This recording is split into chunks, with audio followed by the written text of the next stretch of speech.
On March 31st, 1905, a violent storm deluged the desert with torrential rain, causing the pit to fill with over 3 meters of water.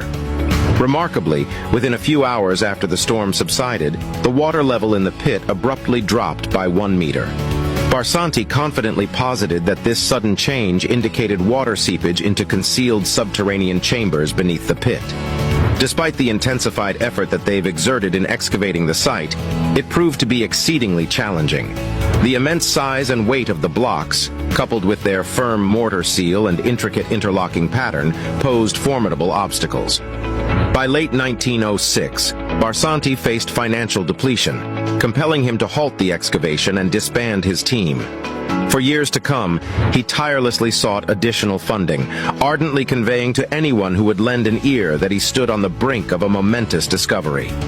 In 1911, Barsanti finally secured the necessary financial support. Unfortunately, his team's efforts still didn't provide the result that he had expected.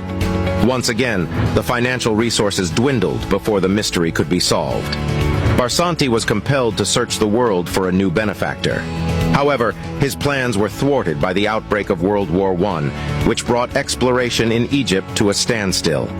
Tragically, in 1917, Barsanti unexpectedly passed away at the age of 59. With his demise, the site and its enigma faded into obscurity, neglected by Egyptologists who abandoned any pursuit of its secrets. Throughout history, numerous theories have emerged attempting to unveil the true purpose of the Great Pyramid.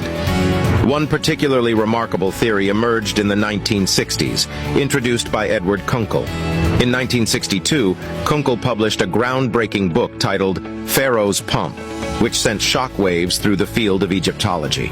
In his book, he posited that the passages and chambers within and beneath the Great Pyramid served as conduits and reservoirs for an enormous water pump designed to irrigate the surrounding desert. Kunkel proposed the existence of 2 pumps within the pyramid, one located underground, represented by the enigmatic subterranean chamber, and another situated above ground in the middle and upper chambers.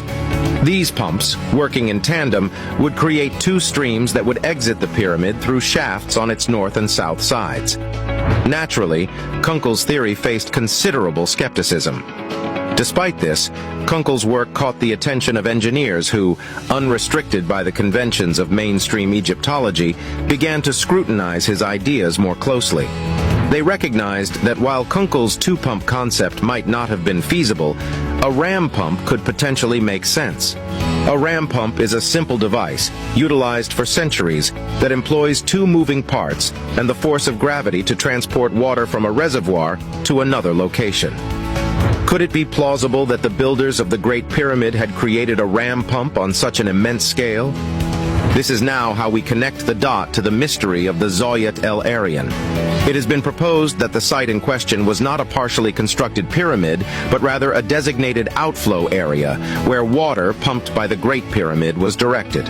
It served as a reservoir designed to collect water pumped from underground sources. By observing the tightly sealed oval tub covered with clay and lime, some speculate that it could have served as the point of water emergence.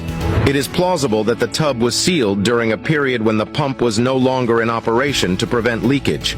Over time, the pit became filled with a jumbled accumulation of limestone blocks, almost resembling the burial of a natural spring. It's possible that ancient civilizations constructed a vast underground irrigation network propelled by a powerful pump, extending all the way to Zayat El Aryan and throughout Egypt. In the early months of 1999, a marine engineer would go to great lengths in proving this theory. This man was John Cadman.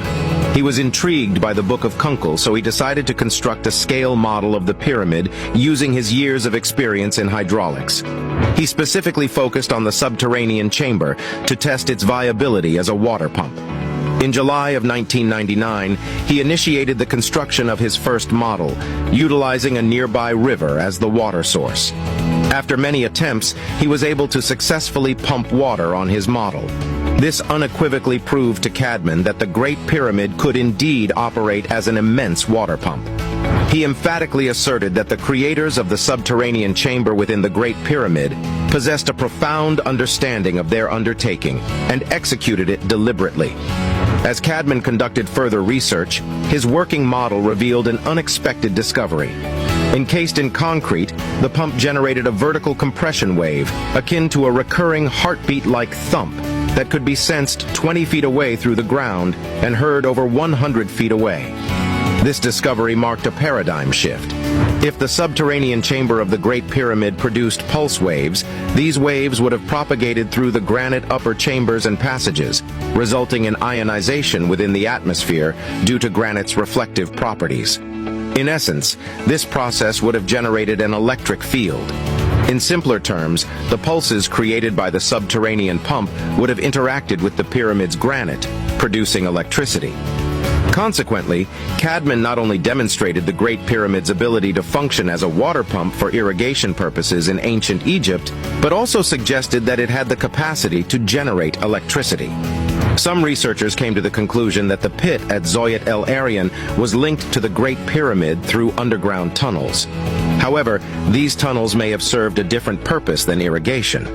Instead, they could have been utilized to transport electrified water to power an ancient civilization. Possibly the sudden termination of research at the site and its subsequent confinement within a heavily guarded military zone could be attributed to the forbidden ancient technology hidden beneath it. It's conceivable that Zoyat El Aryan hides evidence of an electrically advanced ancient Egypt. These hidden secrets have the potential to completely revolutionize our comprehension of human history. What are your thoughts about this? I hope you like our story. Until the next one.